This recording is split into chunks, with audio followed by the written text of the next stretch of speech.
Hi, everyone. We are going to get started in about a minute or so. Lots of people are still logging in, so we'll give everybody a chance to do that and then start going in a minute or so.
All right, so we will get started because I've got about 2 minutes after 8 in the Eastern time zone. I see lots of people are still logging in and joining the webinar, and that may continue for the next few minutes, but we will get going.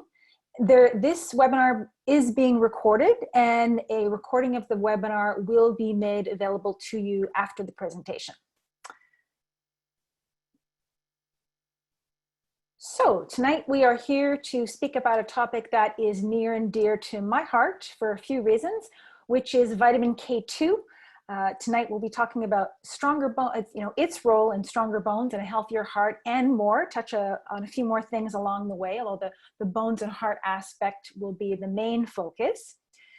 I am Dr. Kate Rhéaume, naturopathic doctor, an inactive member of the Ontario College of Naturopathic Doctors of Ontario, which means I'm not currently actively seeing patients. But if you want a referral to an ND, feel free to email me about that or go to www.oand.com, which is the Ontario Association of Naturopathic Doctors. I am a graduate and former faculty member of the Canadian College of Naturopathic Medicine. And I am, among many other things, a busy mom and the author of this book, Vitamin K2 and the Calcium Paradox, How a Little Known Vitamin Could Save Your Life, published by HarperCollins. It is available on online booksellers as well as through Healthy Planet. So you can order the book through the Healthy Planet website. I believe it is available for delivery soon. And we'll be touching on some but not all of the material in that book tonight.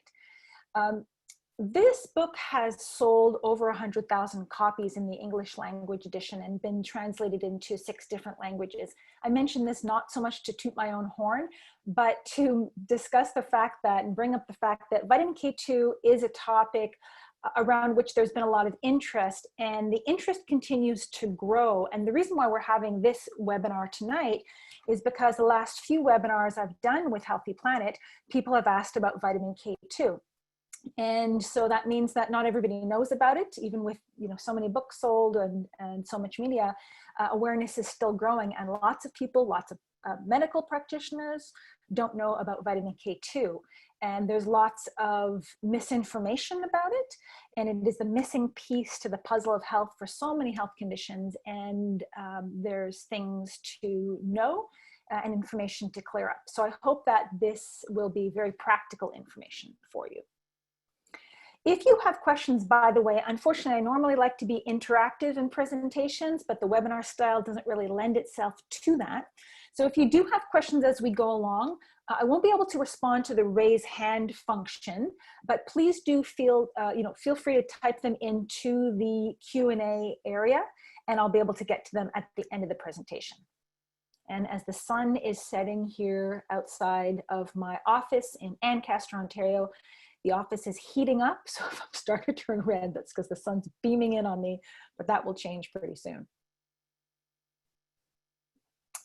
All right, so, normally I love, if I can see everyone, to do a show of hands to see, put hands up who is taking a calcium supplement, because that is very important. This is very important information. Oh, I've seen lots of hands being raised. That's fun. Oh, look at all these hands. Oh my goodness, we need to talk. Oh, I'm so glad you're here. You can't all really? Okay, so we have to talk. I'm glad you came. So taking calcium supplement, and I know everybody's taking vitamin D. I won't even ask for hands to go up because I'm taking vitamin D. Everyone's taking vitamin D. That's a good thing. And calcium may or may not be a good thing. It depends. It certainly has been overemphasized, possibly to our detriment. And I'll talk about that, what that means when you should or shouldn't, whether you should or shouldn't be taking a calcium supplement, and how we got to that place. I'm assuming anybody who put their hand up saying that they're taking a calcium supplement is because you are concerned about your bone health. And so we'll talk about that. I'll also talk about heart health. These things are both important aspects of this, and we'll touch on a few other health concerns along the way.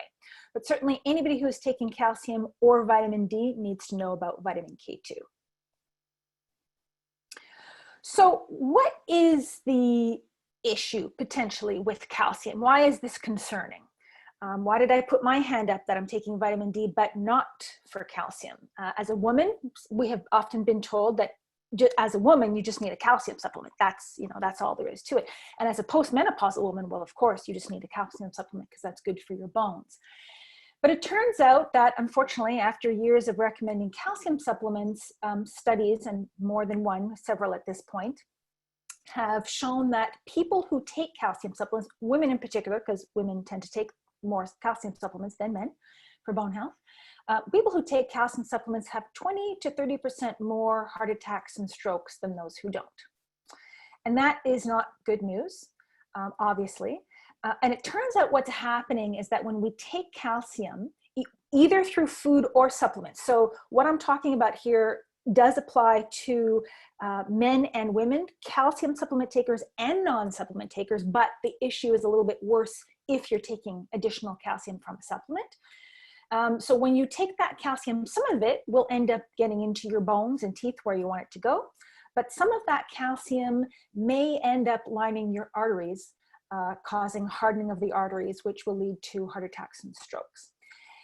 And this is very confusing and scary information. One, because so many people are taking a calcium supplement, right?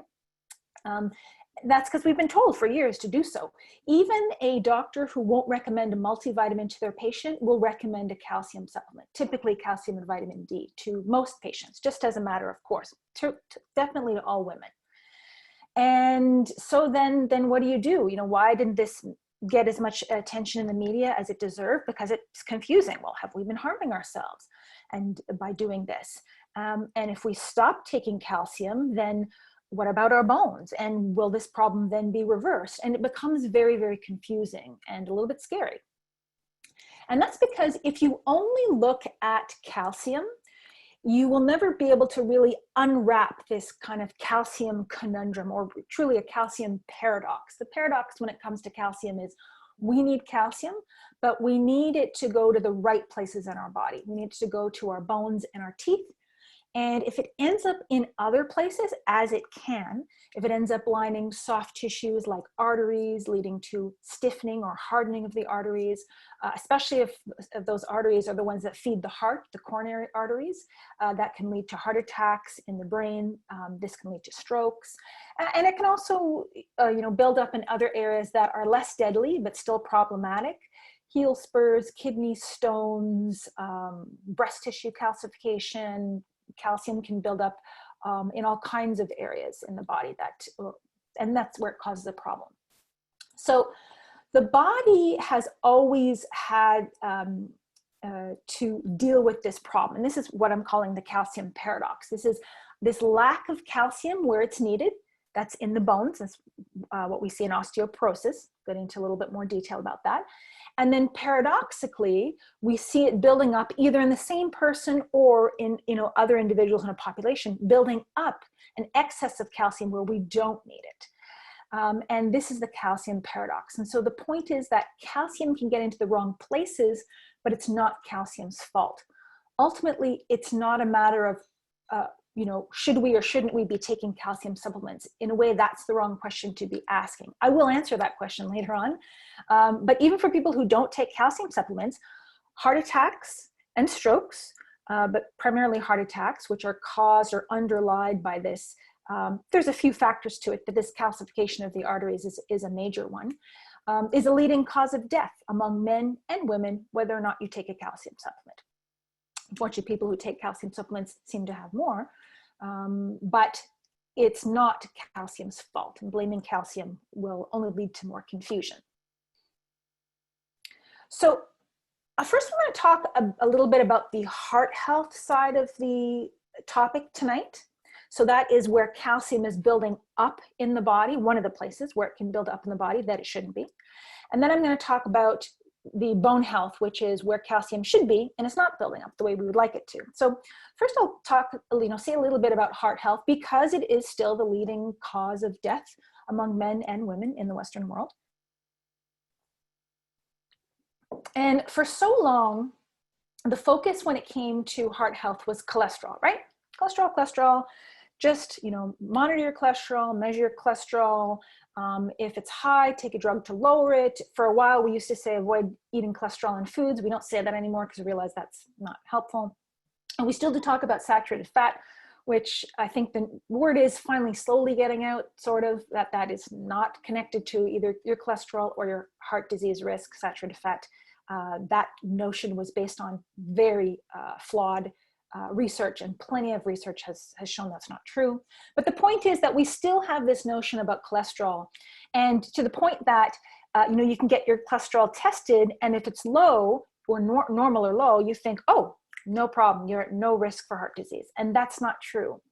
The fact is that 50% of all heart attacks patients have normal cholesterol levels at the time of their heart attack, and no history of ever having high cholesterol. So the point I'm trying to say here is that you can be at risk for heart disease and heart attacks with normal cholesterol. Cholesterol is not a good predictor of your risk of having a heart attack. The flip side of that is you can have high cholesterol and never have a heart attack.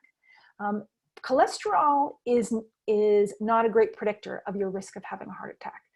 For men between the ages of 40 and 60, elevated cholesterol, there does seem to be a correlation between that and an increased risk of heart attack. Not a great correlation, but it's there to a certain extent. And by the way, this is not general cholesterol. It's the LDL, or so-called bad cholesterol, not even that, but a special type of that LDL cholesterol that's not usually even measured. But for women, the correlation between cholesterol and heart attack is not very good at all. For people over the age of 60, slightly increased cholesterol is associated with a lower risk of heart attack and dementia. It seems to have a slight protective effect.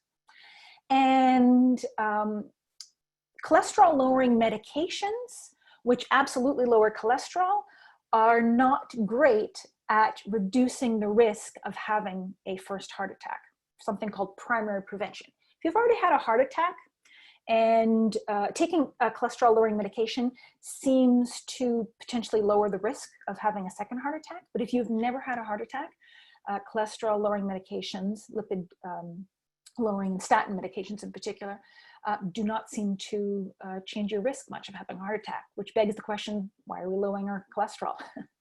So if cholesterol that we focused on for so long is not a good predictor of our risk of having a heart attack, what is? Well, it turns out that the amount of calcium in your coronary arteries, that's the 3 major arteries that feed the heart, is an excellent predictor of your risk of having a heart attack. And you can get this tested. It's not easy to get tested in Canada. There are a few private organizations that will do this. MedCam in Toronto is one of them, because you need a specialized type of CT scanner, an ultra-fast CT scanner that we don't have available to us very easily in Canada. Whereas in the States, they're quite common because people are paying for them, and you can find these. If you wanted to drive down to Buffalo, for example, Buffalo MRI is not a very far drive. You can get their heart scan. I think it costs about $350 or $400 US maybe, but it will measure the amount of calcium built up in the coronary arteries and then presents that to you as a number. And that number is an excellent predictor of your risk of heart attack. In other words, high calcium in the arteries, much higher risk of having a heart attack within 5 years of having this test. Low calcium generally means low risk of a heart attack because it's so well correlated. So understanding this correlation, you may start wondering, well, if I've got calcium in there, can I get it out? And that seems to be the case. Much research supports that now. The body has always had to deal with this calcium problem, calcium having a propensity to deposit in areas around the body that it shouldn't. And so the body has always had a way or a system to make sure that doesn't happen. But that system requires certain nutrients. And if those nutrients are missing, then the system doesn't work very well and the calcium starts to build up. And the good news is by supplying those nutrients, you can get that system going again. And studies have shown lower calcification. So what are these nutrients? Well, there are a couple of them, but the 2 main ones I'll focus on tonight, primarily, I'm going to focus on vitamin K2. And then I'll also mention magnesium later because magnesium and calcium are buddies. And if you don't have enough magnesium, calcium will build up where it shouldn't as well. So there's a whole system of proteins in our body whose job it is to circulate and find calcium building up in areas that it shouldn't and kind of scavenge that out of there. And these proteins will circulate, but they can't do that job of finding calcium and pulling it out of the places that it shouldn't be unless they have vitamin K2 to activate them. And this is arguably, there's a couple of them. One in particular that gets a lot of research attention is called MGP. And MGP has been indicated, or it's been indicated this is the most important protein to prevent the buildup of calcification. But it requires this nutrient, vitamin K2, to make it work. So arguably, and in my book, I would say that vitamin K2 is then an extremely important nutrient for your heart health. It certainly has been shown, for example, in postmenopausal women to decrease arterial stiffness. So this is a really important marker of heart health that is often not measured. We will measure blood pressure because it's much easier to measure than this arterial stiffness. And vitamin K2 has been shown in studies of postmenopausal women to help restore soft, flexible arteries and reduce arterial stiffness by reducing the amount of calcium that lines the elastic tissues in the arteries. So to be clear, vitamin K2 doesn't lower cholesterol, but it prevents and reverses calcification, which ultimately seems to be something that's much more important. Okay, so that's a brief look at the heart health side of things, really brief work. Again, as I said before, calcium is building up in areas that it shouldn't. Now we'll look at the other side, which is the osteoporosis. And this is the area where calcium should be, but it's not. We are lacking calcium in the bones. What happens over time? You know, our bones seem very solid and unchanging.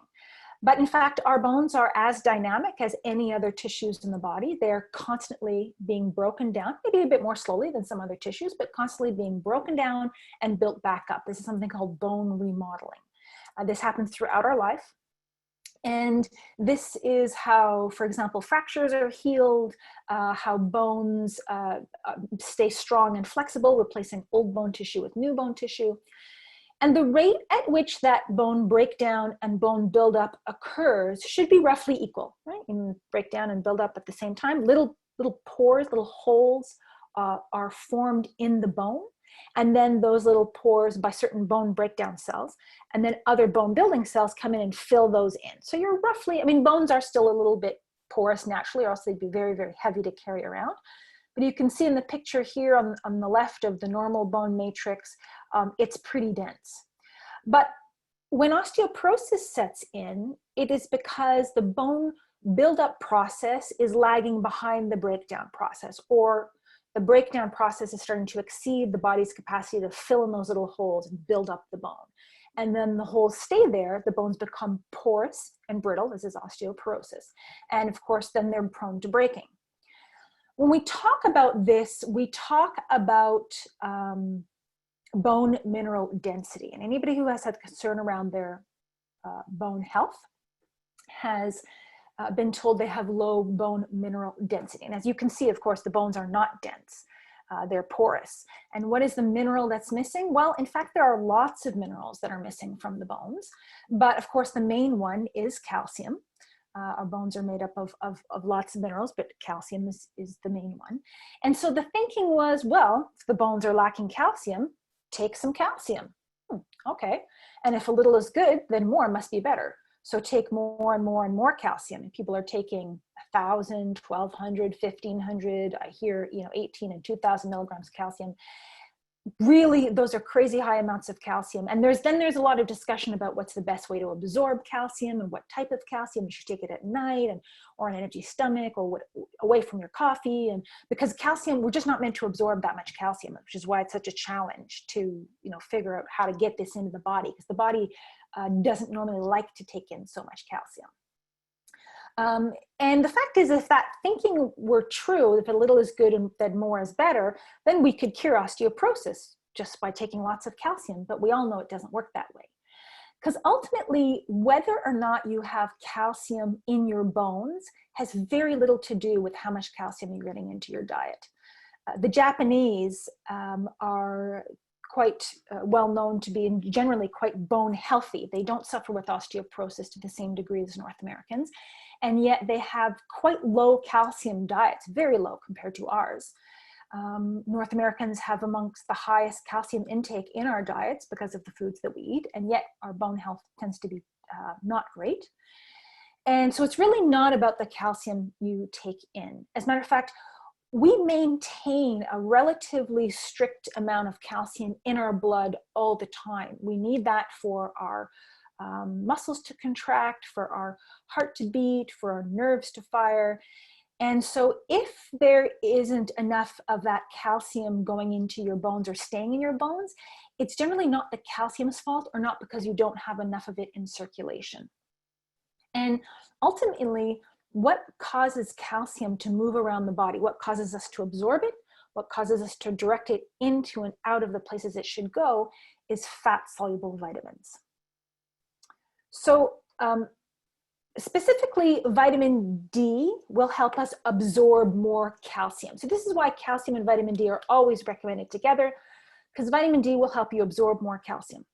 And that's what it is. And it will make you continue to, more the vitamin D you take, more calcium will absorb without any stopping.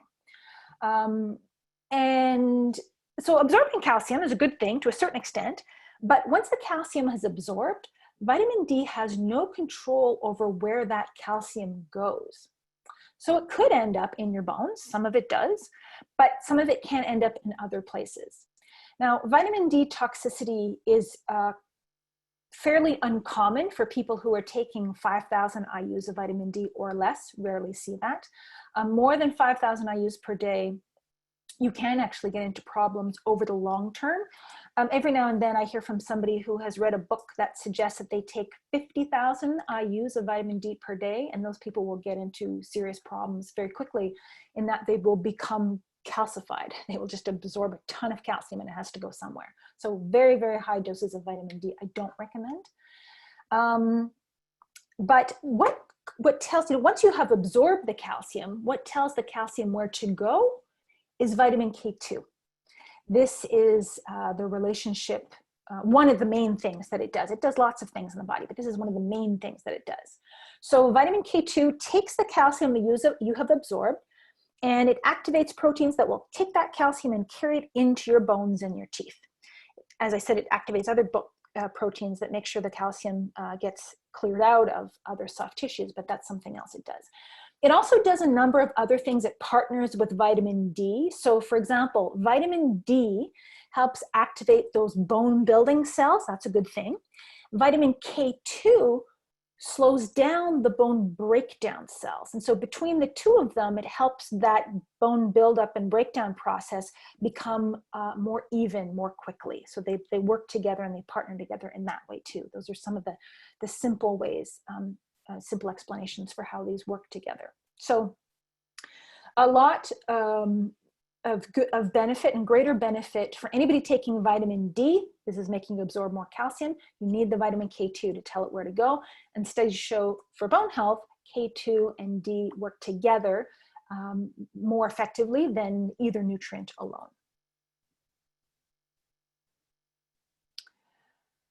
We know that osteoporosis tends to become more prevalent after menopause.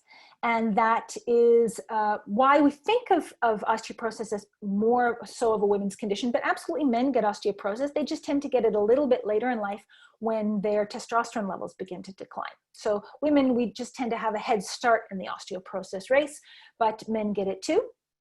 And the reason why that happens potentially at menopause is because declining estrogen levels, which are normal, supposed to decline, that can potentially negatively impact bone health in at least 3 different ways. I won't get into those ways. It's a little bit technical, but the point is that it's 3 different effects. And studies have shown that supplementing with the vitamin K2 will compensate and counteract each of those problems to help mitigate the changes that we can see that are sometimes seen in bone density due to menopause. And this is one of the reasons, for example, that the Japanese don't suffer with menopause as much as North Americans. And I'll talk a little bit about that later. All right, so that's a bit of a background of the 2 main health concerns that we'll discuss tonight. But I want to spend just a few minutes talking about why vitamin K2 is still not that well known, why my book is pretty much the only book on the topic. And, you know, even after selling so many copies, that people still don't know necessarily about vitamin K2, your family doctor might not, and what it means. And that is due to a case of mistaken identity, a confusion, a mix-up, because the K vitamins are actually a family of vitamins, like the B vitamins, right? You can't say take some vitamin B, because anybody who knows anything about B vitamins will say, well, which one? There's lots of them. Fortunately, with the K vitamins, there's only 2 that are really important for our health, K1 and K2. They were both discovered at the same time. Vitamin K1 was discovered first. And anybody who knows anything about vitamin K, or when they refer to vitamin K, they're usually referring to vitamin K1, and you're probably vaguely aware that this is something that comes from green leafy vegetables. And you may know that it's used in the body for blood clotting. That's the main thing. The letter K comes from the German word for coagulation. So it comes from green leafy vegetables, participates in blood clotting. The body doesn't store vitamin K because that would be a little bit problematic to have too much of it, but it's extremely important to have some of it all the time. You cannot afford to bleed to death because you haven't eaten green leafy vegetables in a while. And so the body recycles it. And so for that reason, it's almost impossible to be deficient in vitamin K1, at least not through dietary intake. Sometimes it's secondary to a liver problem, some other disease, but it's almost impossible to be deficient. And so at the time in the 1930s, when the researchers they saw this, they thought, man, they saw this other type, K2. They're like, oh, it's a lot like K1, but they're a bit different. And they thought, man, K1, K2, same thing, really can't be deficient. We don't need to worry about it. And that's not true when it comes to vitamin K2. So vitamin K2 is not stored in the body, not like vitamin K1. It is not stored. It is possible to become deficient, and studies have shown that, it's not stored and it's not recycled either. So because it's not recycled, people can develop a deficiency of vitamin K2 in as little as 7 days on a vitamin K2 deficient diet. Studies have shown that deficiency of vitamin K2 is very common in many different populations that have been tested. But deficiency isn't obvious, because what happens if you're deficient in vitamin K1? It's obvious. You start to bleed, or at least bruise, or something that you will notice pretty quickly. That doesn't happen with vitamin K2. Deficiency with vitamin K2, well, the body starts making choices about where it's going to use the K2, and we can sacrifice a little bit of bone density here because that can go on for months or years. Same thing, you can build up a little calcium over here. That can go on for months or years. Certain cells can grow out of control. It definitely has roles in cancer development that I won't get into, but I talk about in the book. So there's lots of problems you can have K2 deficiency quite long-term before it really starts to manifest. And so it's possible to be deficient.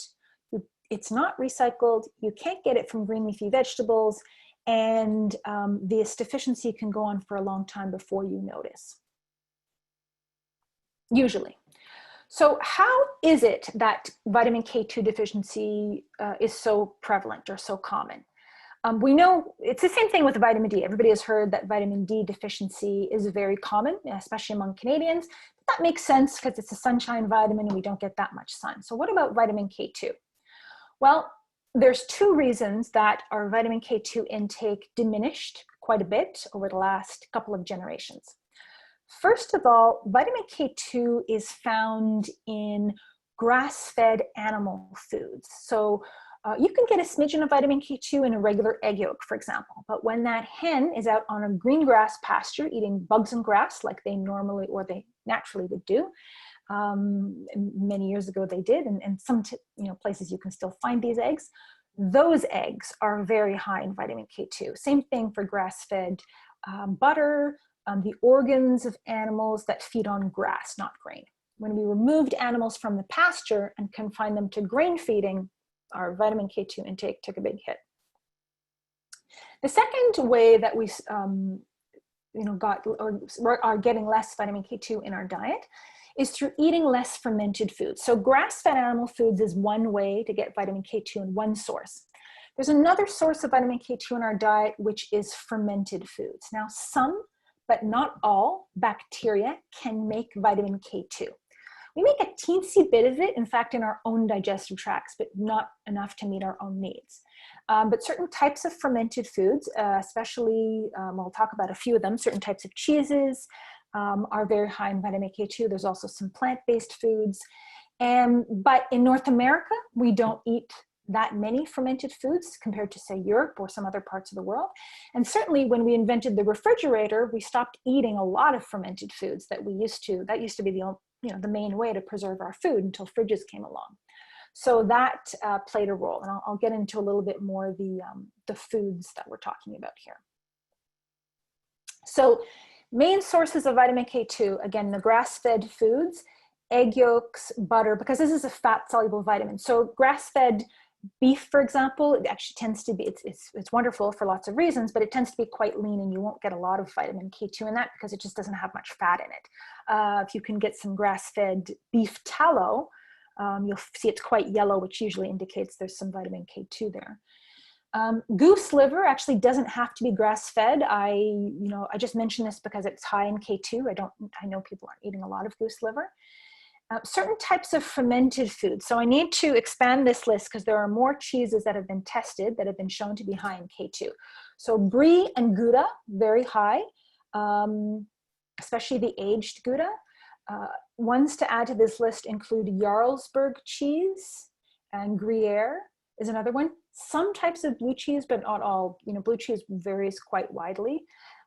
But brie, Gouda, Jarlsberg, these are always good sources of vitamin K2. I have here curd cheese. This is from some Dutch research. I don't know actually what this means, if this means cottage cheese or those dry curds. And then something called natto that I'll talk about. This is a Japanese fermented soybean food, which is a plant-based food and the single highest known food in vitamin K2. There's also a Korean food called gochujang, which I'm probably mispronouncing. It's also very high. And then supplements are also, of course, a good source of vitamin K2 if you feel like you're not getting enough of these foods in your diet.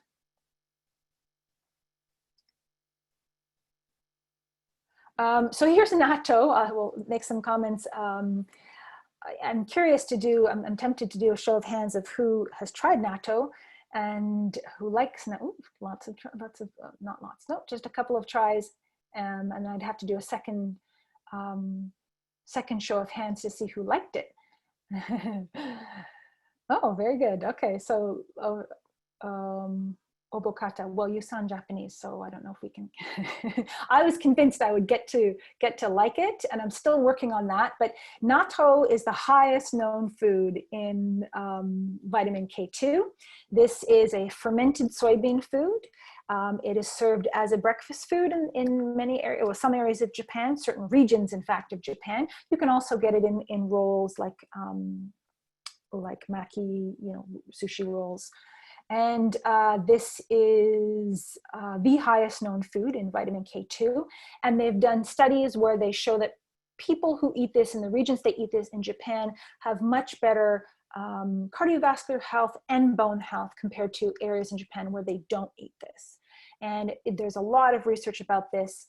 And this is something that I encourage everybody to try. You can find this at most well-stocked local Asian grocery stores. So if you're in the Toronto area, it's usually pretty easy to find, like at a T&T or something like that. You have to know what you're looking for because it comes in these little styrofoam containers with, of course, all Japanese writing on it. You just thaw it and put it on rice. Mix it with, you can look up recipes anyway, there's lots of recipes. But you just thaw it and put it on rice. You don't have to do anything else with it, except maybe an egg yolk. So, and you can eat it on toast like this lady here. People who love it really love it. And so that's why I encourage everybody to try it. It has a very distinct taste and texture. As you can see, it's quite stringy. But it makes a big difference in terms of, as I said, bone health and heart health. And I've had feedback from people who got their vitamin K2 simply by eating natto and quite good results from that. So other roles of K2, in addition to the bone health, heart health, just very briefly, dental health. I won't go into too many details, but one of the few signs that you are in fact low in K2, like I said, you can't see, there, by the way, isn't a test at this point for K2 deficiency. That still is not available. You can't see if you're losing bone density or building calcium up, but tooth sensitivity is something that is a sign that I'm coming to believe, a clinical sign of vitamin K2 deficiency. And most people who start with the K2 will find their dental sensitivity just goes away. They don't need the special toothpaste. Varicose veins can also be an area that is improved by K2 and a sign that you may be low in K2 because there's a role for K2 there as well. When people start taking K2, many of them will report that their teeth feel cleaner. Or they'll go to get a dental cleaning. We can all hopefully go back to start doing that soon. And the hygienist will say, oh, you're flossing more, or you're taking better care of your teeth. And it's just the K2 will actually concentrate in the saliva and then clean off the plaque from the teeth. Cancer, like I said, lots of cancer research in the book and more cancer studies out since I published the book, especially prostate cancer, varicose veins, as I mentioned, children's health, oral and skeletal health is another one, and lots of different interesting studies that have come up of different aspects of K2 health. I need to update the book. And of course, K2 can build up on the elastic tissues, like I said, in the arteries, but as well as in the skin. And when that happens, the skin's not so elastic anymore. So this is a contributing factor to wrinkles. So that's some anti-wrinkle activity. Okay, There are other factors to that, by the way, both wrinkles, heart health, and bone health that I'll mention. But let's just talk about in terms of beyond foods for people who, I mean, I love my brie, but I can only eat so much of it. And, you know, I'm still working on the Natto. So I take a K2 supplement to make sure I'm getting my K2 in. K2 is available on its own, as you can see on the bottle on the left, or in combination with vitamin D, because K and D work together. So you can just take one instead of taking the two separately. If you already take vitamin D, you can take some vitamin K2, or you can take the two together. How much do you need? Well, for general health maintenance, probably one capsule. One of them has 100 micrograms, the other one has 120 micrograms. It's close enough. It's one capsule for general health maintenance. Studies are being done on bone health. Most recent studies done on both health use roughly double that, around 200 micrograms per day. So that's roughly 2 capsules. And then the studies done on heart health, looking at reducing markers of arterial calcification, they're using roughly 3 capsules per day. That's the dose that's being used there. The only drug interaction to be aware of is people who are taking warfarin. Warfarin is a drug that creates a vitamin K deficiency in the body. And so taking any kind of K, whether it's green leafy vegetables or cheese or these supplements, will counteract that. And you have to raise your meds. And it's just, you can do this under the supervision of a practitioner who knows and understands how these medicines work. And for those individuals, they can actually find that it stabilizes the fluctuations in their blood clotting. But that's something to be done with your doctor. But the other blood thinners, things like Effient, Pradaxa, Xarelto, Plavix, aspirin, those are not a problem. Those are not a concern. Let's think here. Okay, so let me say a few more things. I'll answer questions about the vitamin K2 and then the K supplements shortly. But I want to say a few more things about bone health, other things to be taking with it, and whether or not, I don't think I really answered this, you should be taking calcium supplements. So when it comes to calcium supplements, I only recommend people take a calcium supplement if you have been diagnosed with osteopenia or osteoporosis. Then some supplemental calcium, in addition to whatever you're getting in your diet, is okay. But you don't need much. 500 milligrams from your supplemental sources is plenty. You don't need 1,000, 1,200, 1,500 milligrams. Your body just can't handle it, and it may be going to the right places. So if you have been diagnosed with osteopenia or osteoporosis, okay, you can have a little bit of supplemental calcium. If you have not been diagnosed with osteopenia or osteoporosis, you don't need it. Just because you're a woman or a postmenopausal woman, even if there's a family history, unless your own bone density is low, you don't need to take calcium. Magnesium is a lot more important. I'll talk about that later. But if you're looking for a bone health formula, I really like this one. That's the Whole Earth and Sea Pure Food Bone Structure formula, because it has a nice amount of calcium, 500 milligrams, which is fine. Includes magnesium, which is important. We'll talk about. The calcium is from algae.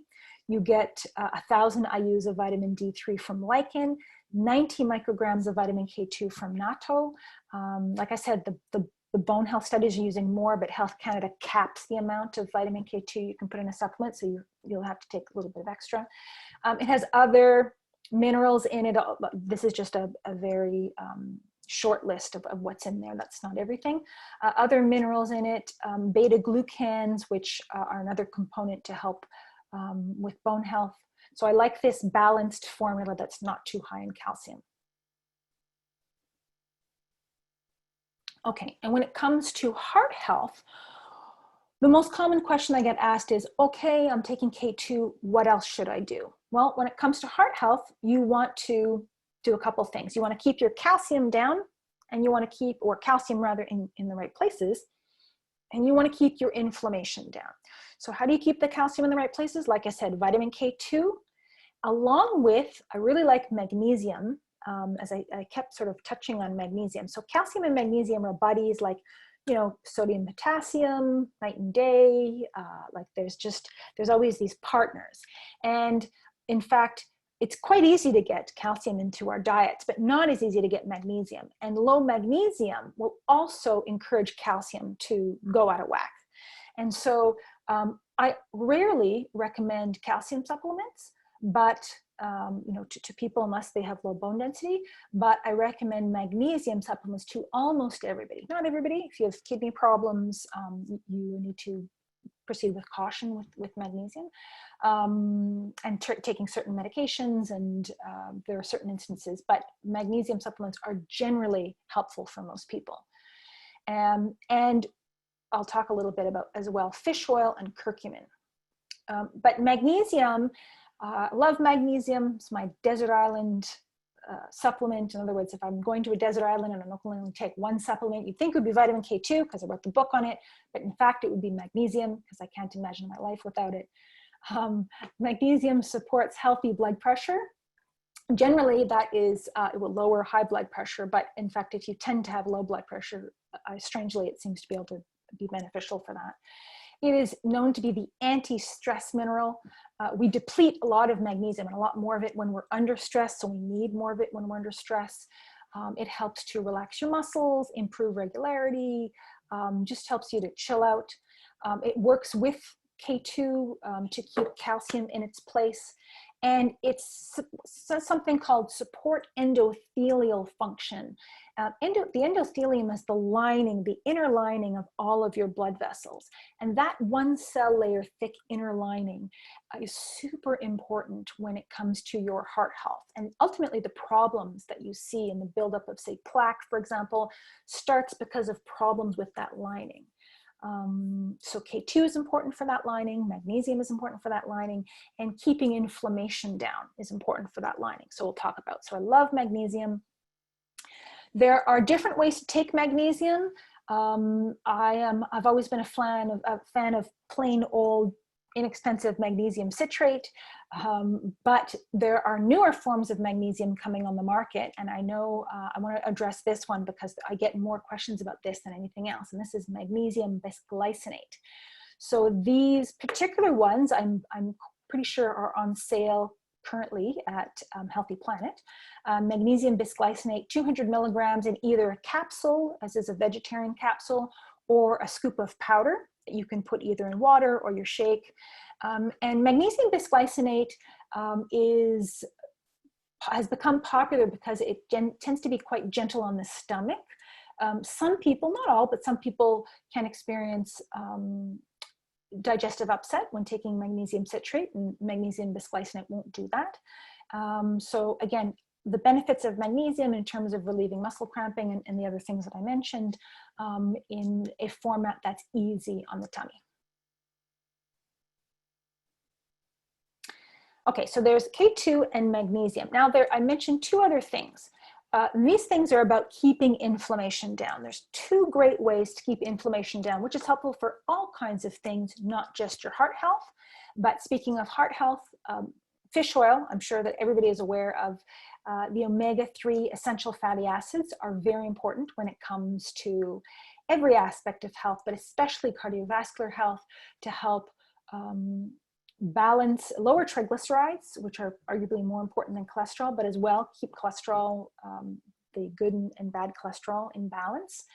And when it comes to the omega-3s, you want to make sure you're getting ones that are pure and potent. So pure means fish, of course. Trying to get omega-3s by eating fish every day is not a great idea because fish, unfortunately, even if it's wild caught, contains environmental contaminants. A fish oil supplement has been purified to remove those contaminants. So that's a big advantage. That's the purity aspect of things. But then that needs to be tested to make sure those contaminants are not there, and that in that process you haven't damaged your fats. And so you need to look for a few certifications on your fish oil. The ones that you'll see here, I should have a little turn on the side of the label, will have a little symbol on it that says Isura, I-S-U-R-A, and a little flower. And that stands for a third-party testing facility based in Vancouver, British Columbia, that does contaminants testing above and beyond to make sure you're free of contaminants, free of oxidized fats, and that you're meeting your label claims. When it comes to label claims, of course, you also want your fish oils to be potent. There are a lot of fish oils on the market that just by taking one, you're not getting enough. You'd have to take half a bottle to get enough. And so these two products here, I'm showing one liquid and one soft gel capsule as an option because it's nice to have options. Liquids, these ones, the Sealicious, are tasty. And when things are tasty, you tend to remember to take them. And this is something that the whole family can take because it's yummy. And just 1 teaspoon provides a potent amount, depending on the one you're looking at, typically about 750 milligrams of your omega-3 essential fatty acids. There are higher potency formulas as well. So that's a great option, is a Sealicious for a liquid version. If you prefer a soft gel, then again, the omega-3s are larger molecules, so the soft gels can be larger. You don't want to have to take a bunch of them. The maximum triple strength RX omega-3 is currently on a buy one, get one sale with Healthy Planet. And this is really convenient because one of these a day is typically, for most people, meets your needs in terms of 900 milligrams of combined omega-3 essential fatty acids. These are enteric coated because fish oil just has a tendency to repeat, so this one prevents that.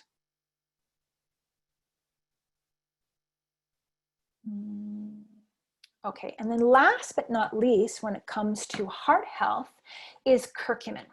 And curcumin is something that I know you have heard a lot about because it is a very popular topic in natural health circles for good reason. There are thousands of research papers on all kinds of benefits of curcumin.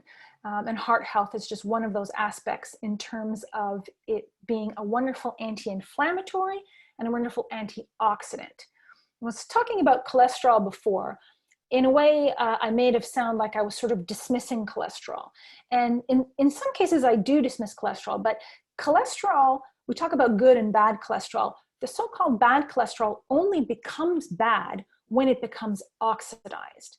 So when you're lacking, this happens for a few reasons, but the main one is you're lacking antioxidants. So if you can stop that cholesterol from becoming oxidized, even if you have a lot of cholesterol, as long as it's not oxidized, it's all good.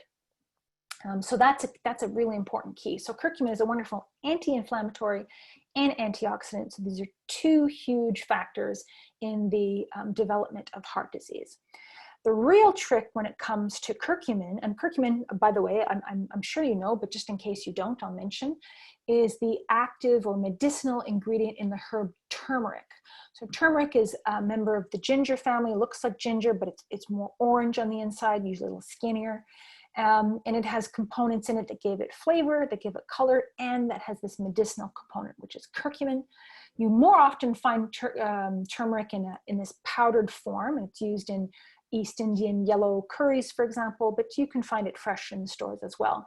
There's a lot of interest in curcumin because of, as I said, the thousands of scientific papers, but there's a lot of recommendations about, sprinkle some on your food or take a drink with it. And the fact is, study after study has been done to show that you just don't absorb very much curcumin in that way. So curcumin itself isn't something that's very easily absorbable because the particles are quite large, and so you just don't get many of them in that way. So there was a lot of very interesting research being done in laboratories, and then when the clinical trials started, it wasn't that interesting at all because people weren't getting results. The researchers weren't getting results because trial participants weren't absorbing curcumin. So there are different ways to make curcumin more absorbable. This one is, this is thericumin, or curcumin rich, which is a form of curcumin in which the curcumin particle is ground down to a teeny tiny particle. And that teeny tiny particle allows you to absorb it. So extremely high blood levels, very, very quickly and consistently And so it's possible to get, with quite small amounts of curcumin, quite high absorption. So this is the number one absorbed form of curcumin. And I'm sure some of the questions that are coming in right now are, what about black pepper? Because if people know anything about curcumin, they've heard that curcumin and black pepper need to be taken together. And this is probably, well, it is not probably, it is absolutely the single biggest myth when it comes to curcumin. You know, back in the 90s, when scientists were pondering, how do we make curcumin more absorbable? Did this one study with about 10 people, and they gave them heaps of curcumin and showed that, in fact, you know, with these heaps of like 12 grams of curcumin, blood levels were just barely changing, just barely detectable. And then they gave them curcumin with some black pepper, and they found that the blood levels went from barely detectable to about like 0.1 to 0.4. And they're like, ooh, this is a 400% increase in the absorption of curcumin. But ultimately, 400% times nothing is still nothing. And your blood level is not changing very much. But still, from that day on, and from these studies on, black pepper got a big reputation for being a curcumin booster. And maybe in those days, that's all you could do. But the fact is, with the curcumin, you can quickly get up to 25, 50, even 100 nanograms per mil. It's just, very high blood levels, very, very simply. So the curcumin rich comes in a regular and double strength formula. For most general health maintenance, the regular strength formula, 1 capsule twice daily, will provide enough curcumin to meet most health needs, antioxidant, for example. For people who are in pain, because we know it's a natural anti-inflammatory, for people with painful conditions, typically they'd want to be taking the double strength, that's the 60 milligram capsules, taking one of those twice a day. Okay, and that brings me up to time.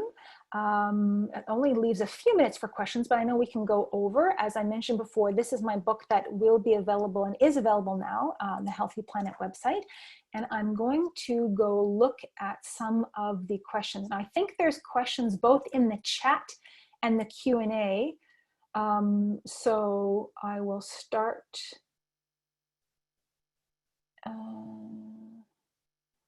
I will start with the Q&A questions and see how far we get. Anything I haven't. So can you comment on the needs of K2 for someone without a gallbladder?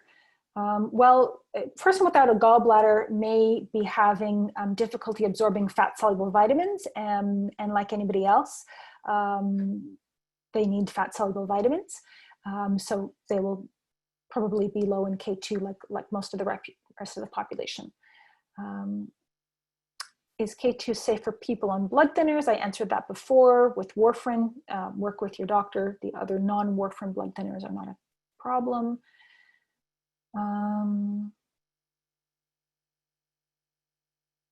Question here is, I can't take vitamin D because I have a long history of calcium-forming kidney stones. But the person, what should I do to strengthen my bones? So another thing, by the way, that I mentioned, so you want to make, K2 is important, magnesium is important. And one thing that I meant to touch on when it came to both bone health and heart health and wrinkles is collagen.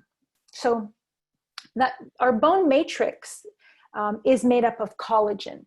And so collagen, when our collagen will start to shrink over time, shrink by mean our collagen levels decrease, and this can cause a shrinking of the matrix of the bones.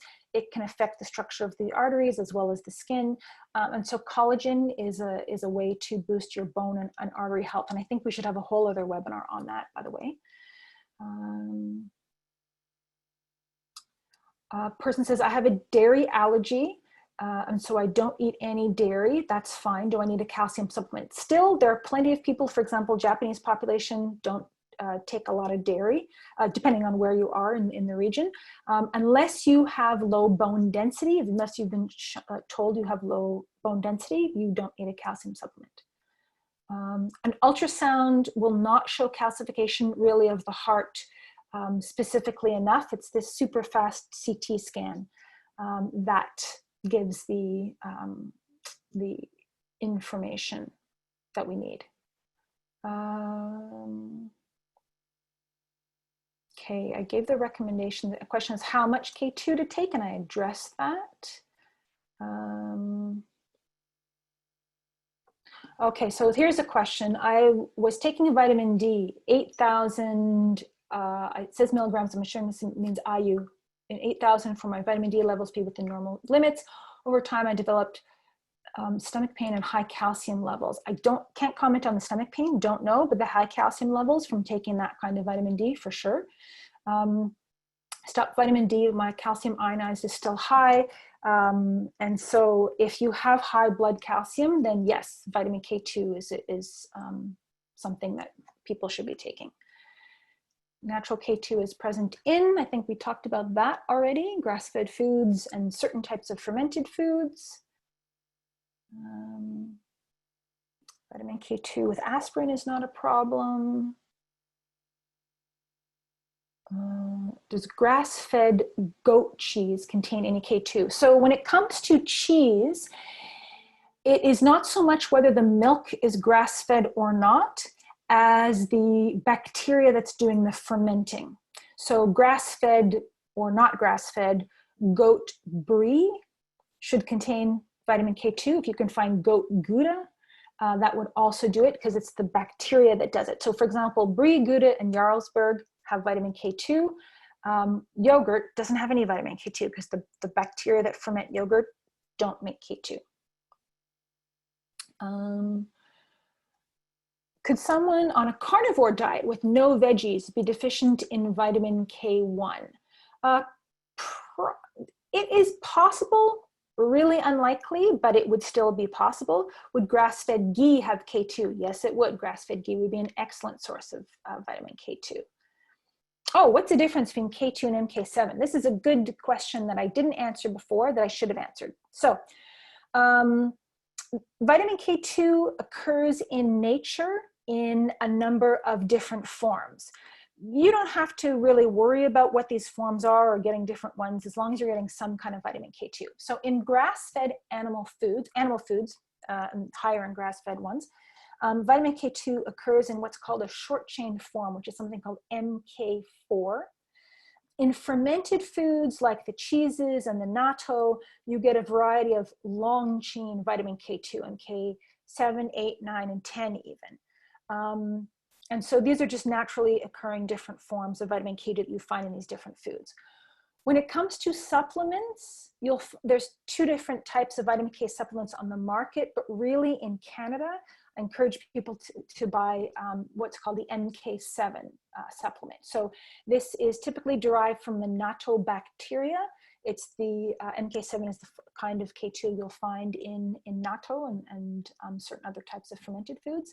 And you can get this in a supplement. And I like this because it's a single daily dose. It has a long half-life compared to the MK4 products, which are synthetic. They are not coming from grass-fed animal foods because that would be too expensive, but those leave the body quite quickly.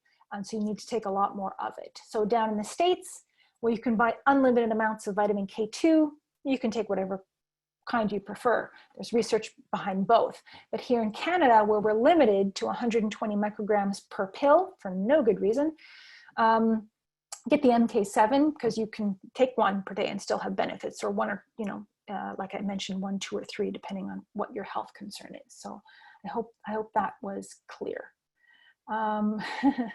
Somebody's asking if you can mash natto in a paste to make it more palatable. You can try.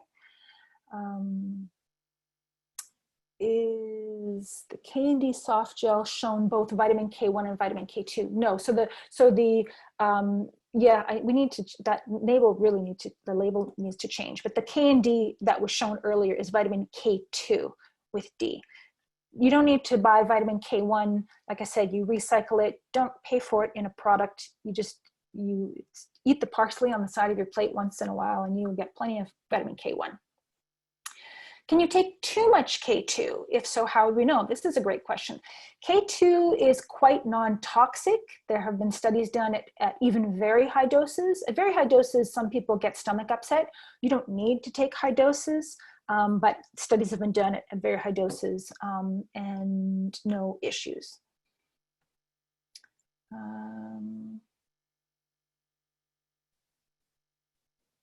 Question here about what about pre-osteopenia? And I've never heard that term before, so I'm not sure what that means.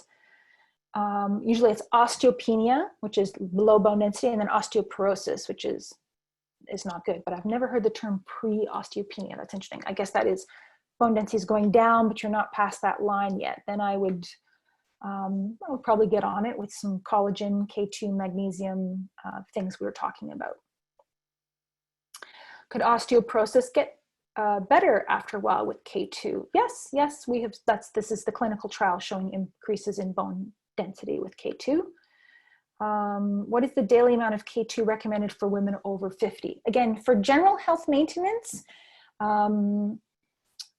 then even if you general health maintenance, you don't have really any health concerns, bone density, heart health,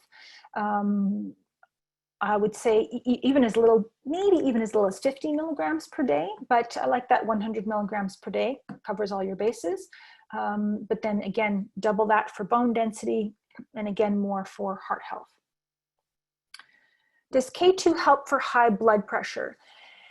There are lots of things that cause high blood pressure. It can be due to stiffness in the arteries in some cases, in which case K2 could help with that. But it can be due to low magnesium levels. It can be due to kidney problems. It can be due to a number of things. So it's hard to say whether or not K2 would help blood pressure. What kind of magnesium do I recommend? I recommend either magnesium citrate or, as I showed before, the magnesium bisglycinate. Question here about boron. So the question was, I thought boron was good for helping calcium absorb where we need it. Well, boron is another mineral, like magnesium, like calcium. Boron is a mineral that we do need in our bones. And if that's missing, that can throw off the mineral balance in our bones. But I can't say that it helps with calcium absorption per se. Vitamin D will make us absorb calcium, and then the K2 will direct it towards our bones. So boron is an important mineral for the bones, but it doesn't, I can't say it makes a major difference with calcium absorption. This one is, I noticed that vitamin K2 is made with soy. Is there an alternative to soy? So in fact, the vitamin K2 supplements are not made with soy. They're made using the same bacteria. Like they don't cook up a bunch of natto and then extract the K2. But they take the bacteria that make the natto and they use that in the laboratory to make the vitamin K2. So there isn't a, if you have, say, a soy sensitivity, it's not a concern with those products. But if you are, for some reason, really want to avoid anything that may have been ever in contact with soy, then you can look for the MK4, the synthetic MK4 supplements. You just have to take more of them. Can we give magnesium supplements to children for anxiety? I do. Actually, Natural Factors just released a wonderful children's magnesium chewable, bubblegum flavored chewable tablet, which are great. I love those. What's the best time to take magnesium? That's a great question. You can take magnesium any time of the day. It's super nice to take it at night at bed because it improves sleep quality. It's very relaxing. You can take it any time, but it's especially nice at bedtime.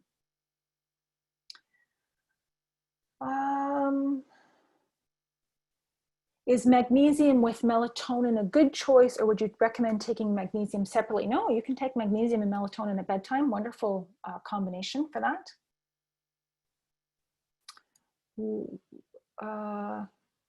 What vitamin K2 benefits does vitamin K1 also have? So in general, vitamin K1 is for blood clotting, which happens in the liver, and vitamin K2 is for everything else, which happens, all those things happen outside the liver. So all what we call extrahepatic K benefits. So K2 is for, as I said, dental and oral health, the bones, the arteries, the heel spurs, kidney spurs, everything else that I mentioned.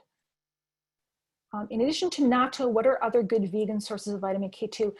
There is, in addition to natto, there are a few other plant-based foods. As I mentioned, there is a Korean food called gochujang, and I'm sure I'm mispronouncing that, sure I'm butchering that, but that's the only other one that I know of.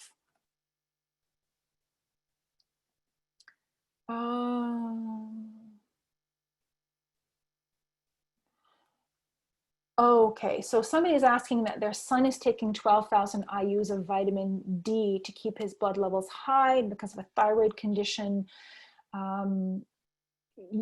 Yes, anybody taking that amount of vitamin D should be taking vitamin K2, because vitamin K2 has been shown, in fact, to counteract and stop the inappropriate calcification that we've seen with vitamin D. So definitely you want to be taking vitamin K2 if you're taking high amounts of vitamin D. Curcumin and black pepper, we talked about that.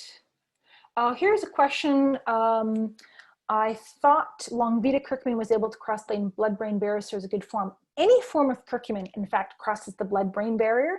It's the absorption that's the hard part. Once it's been absorbed, curcumin readily crosses the blood-brain barrier, any form. If there's a company stating that theirs is the only type that crosses, that's not the case. It's the absorption that's the issue.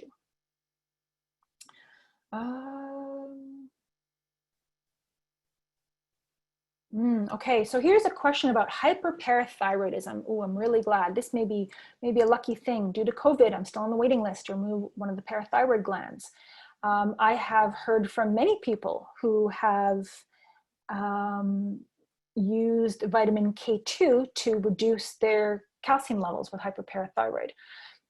My initial response to that was, no, I didn't think it would work. And then I keep hearing from people who say it has been helpful for them, so that it's something worth trying. What's the best time to take fish oils and curcumin? With meals are better times to take both fish oils and curcumin because they're better absorbed that way. Question here about Ishura and IFOS. So I mentioned Ishura, and I mentioned that because it's one form of third-party testing that happens to test both of those C-licious and the RX Omega products, the liquid and soft gel I mentioned. But IFOS, International Fish Oil Standards, is also the C-licious oils are also tested by that, and so that's good. The Ishura does all that same testing plus some extra contaminants testing, which is why I like them, but IFOS is generally quite good as well. Question here, how much vitamin D to take? That's a tougher question to answer because people are quite variable in their response to vitamin D. And by that I mean, some people who take relatively small amounts can get their vitamin D levels up to normal. Others have to take very high amounts and still don't get their levels up to normal. And so there's quite a range. For most people, 2,000 IUs in the summertime and double that in the winter time will be in the ballpark. But ultimately you have to get some vitamin D testing to see where your vitamin D levels are at, because everybody responds differently. The question here is how much K2 is produced by gut bacteria? Not very much, unfortunately. We don't know exactly how much, but studies have shown that most people tend to make it, but are still deficient unless they're getting it through their diet.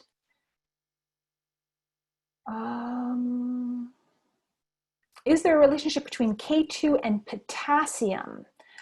No, there isn't. It's a little confusing because K is the atomic symbol on the periodic table of elements. K is the symbol for potassium, but has nothing to do with vitamin K. So that may be where that confusion comes from. What about bamboo silica for bone health? So this pertains to the question I was saying before, that when it comes to bone health, collagen can be very important.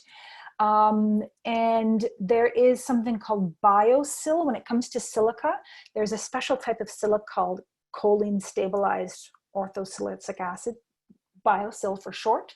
And this is something that has studies about it on bone health, because again, you're helping to create that collagen matrix in the bones. And so when people ask about silica, I say, yes, there are studies on this biosil for bone health. Let me see. Yes, copy of webinar presentation and recording is available so that you can get, I'm trying to write down all these. Where can I get a list? That is, the presentation will be available. K2 is safe with a thyroid condition, no problems with that. Question about seal oil, DPA. Maybe that was a typo. Supposed to be DHA. I don't know a lot about seal oil, but it's a topic that is very interesting to me. There have been, so the supplements, yes, so the supplements I mentioned are one, and specifically K2 has been shown to improve bone density. K2 you can take it with food, morning, evening, doesn't really matter. Can one increase bone health in the teeth and jaw in postmenopausal women with K2 and D supplementation? Yes, I've seen case results. People have emailed me their x-rays, people who are trying to get dental implants and did not have enough bone density in their jaw for the implants to stay. Taking K2 and D and then sending the x-rays with nice, strong, bright on the x-ray jaws for their dental implants. So yes, you can increase teeth and jaw bone density.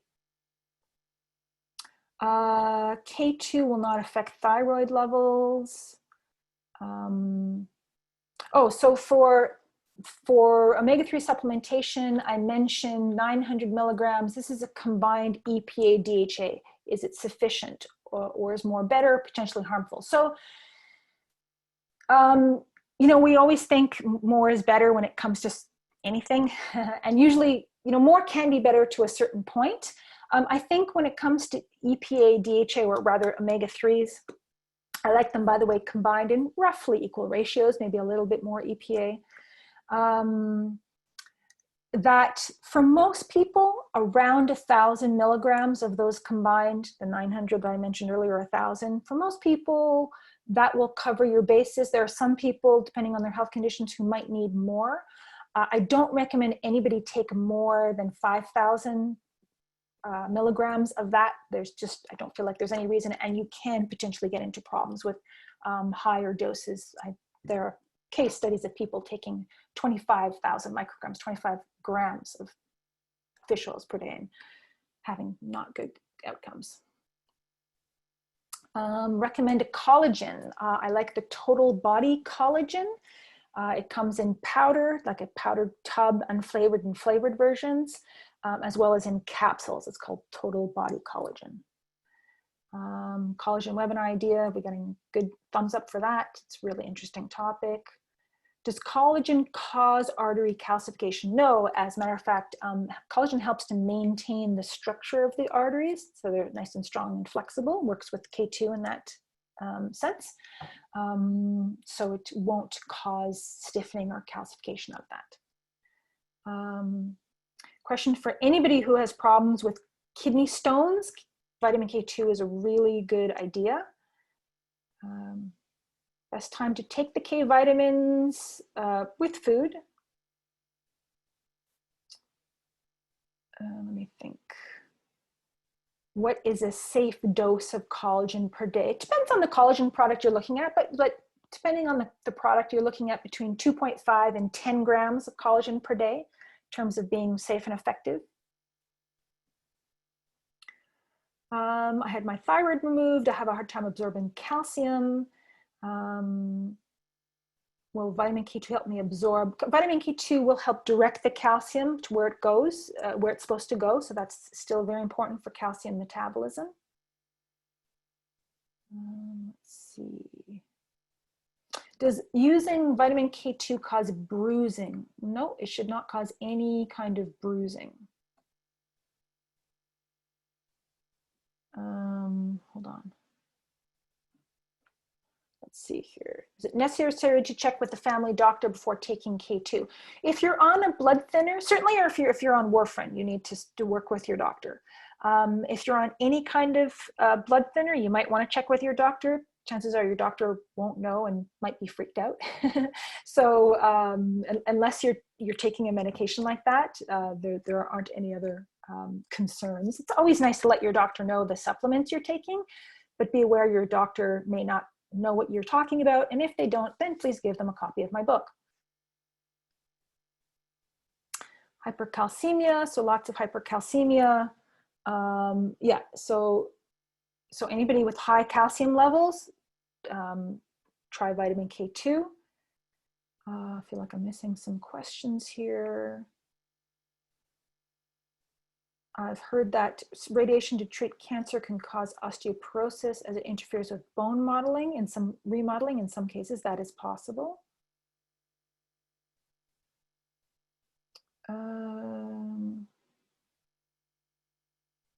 So anybody, okay, let me see. Oh, osteoarthritis. Okay, so we've been talking about osteoporosis, and I have a question here about osteoarthritis, which is a different, that is it's arthritis, degradation of the joints, which is different from a lack of calcium in the bones.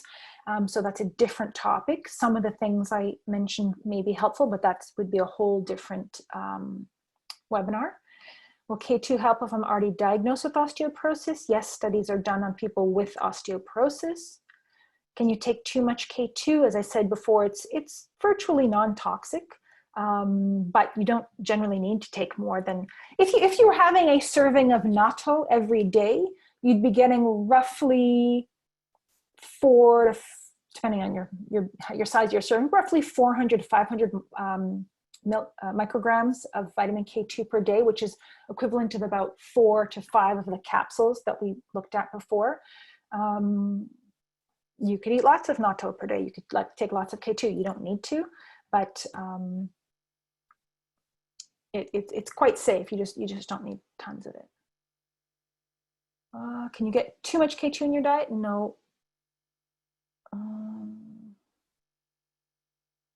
How would you know if you're reaching the ideal levels? That's a good question. So this is, like I was saying before, we don't have tests for vitamin K2.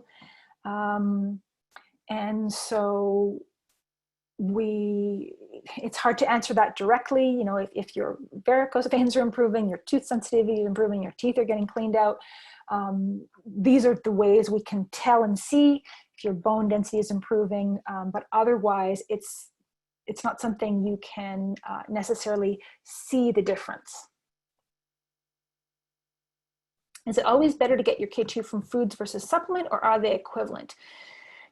We need to do more testing on that. I know people who've gotten wonderful results, like clinical results in terms of like clearing their arteries and whatnot, by eating natto, it would seem. And I'm sure that there are whole populations that do this.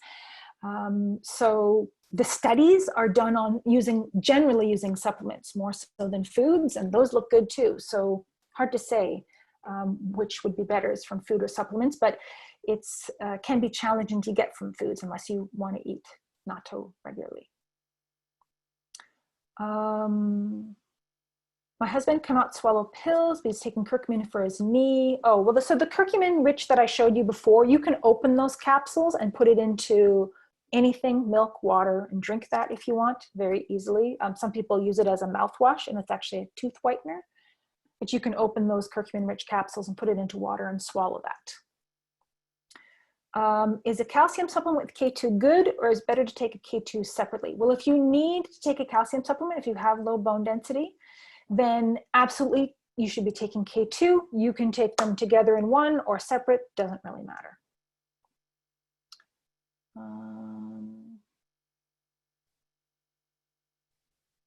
If you take a collagen powder, can that complicate all this? No, collagen, as I was saying before, is quite complementary to the to what we've been talking about. Dose of K2 for bone health is around 200 micrograms per day. That's what they're using in the bone health trials now. Oh, question here. Is there a difference between bone density and bone quality? That's a really good question. And actually, we're getting a little bit late, but I'll answer this and a couple more before we wrap up. There is a difference between bone density and bone quality. This is a great question. So we often get measured our bone density, which just tells you how much minerals there are in the bones. But it doesn't say anything about bone quality, which is how those bone cells are being formed and knitted together. And bone quality and the structure of those little cells and the structure of ultimately the bone itself makes a big difference in terms of your bone strength. You want your bones to be strong and flexible, so you can bounce a little bit if you fall and not crack. And K2 does seem to improve bone quality as well. There are different studies that look at that. That's beyond bone density tests. That's an interesting question. Let's see. K2 side effects. Rarely people taking high doses may report some kind of stomach upset. And very rarely, there are people who seem to have a sensitivity to it. And this is very rare when I mentioned some people will take K2, they get a sense of like a bit of a racing heart. We don't know exactly why that happens because it's so uncommon, but I think that possibly low magnesium levels may exacerbate that problem. Does miso do the same job as natto? Unfortunately, it doesn't. Neither miso nor tempeh. These are types of fermented soy foods that don't have vitamin K2. It's just the natto.